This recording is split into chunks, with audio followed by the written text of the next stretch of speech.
Panginoon. Marami pong salamat sa aming buhay.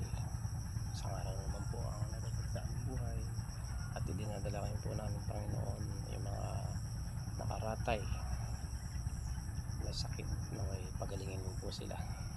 Mga kahalaman, pwede na naman ako o sana magbabalsa, ay ako na may walang mananaguan, walang magtitikin, ay di ako naglunay, pwede ako na may uha. Ako naman ay nadapa naman doon sa may sa may tabag, pwede ako sa aking bukid.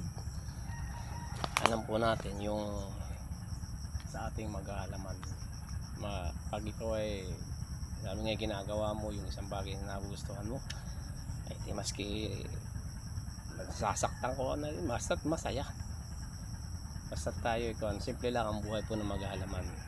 Yung makita nating gumaganda ang ating halaman, ay talagang napakaluwag po sa kalooban, masaya. Sabi nga yan ng mga stress reliever daw. Ay pwede nga taking ang ito ito yung mother cacao ay aking kakadigin, at ito na may magandang papahapunan ng kawan ng orchids at pinapakatibay. Ay di aking munang pupulo tawag dito, aking pupulaking, at ito na may tatagal pa ito. Shoutout po sa mga mahilig maghalaman, sa aking kapatid dyan sa Poland. I love you, Nene. Ingat, pagaling ka. I love you.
Hirap yung matagal kang hindi hindi sanay baga. At nung kami maliliit pa ako, siguro nakakaranas putol ng ganito. Ngayon po ay matagal lang din kaya masakit sa kamay. Saka siyempre nagkakaedad na rin, pagod agad Mainam ito. Talagang one. Mahirap din po mag-alaman. Alam mo lang ay basta lang mag-alaman. Kasi hindi na bale. Ang mahalaga ay masaya. At nakikita mo unti-unting gumaganda. Hindi man ito kasing ganda ng iba. At least ay paggawa mo ay nagaganda ka na rin. Kumbaga, sige po. At aking tatapusin na ito. Maraming pong salamat sa inyong panonood sa aking pagbablog. At huwag nating kalimutang mag-subscribe dito sa aking maliit na channel, YouTube channel, Gardenenan. Muli po, God bless po. Huwag po tayong makalimot laging tumawag sa Panginoon araw man o gabi. Dahil ito pong buhay natin ay hiram lang natin sa Kanya na balang araw ay babawin din niya sa atin. Kaya pasalamat tayo sa Panginoon habang nandito tayo sa lupa. Thank you Lord, God bless po.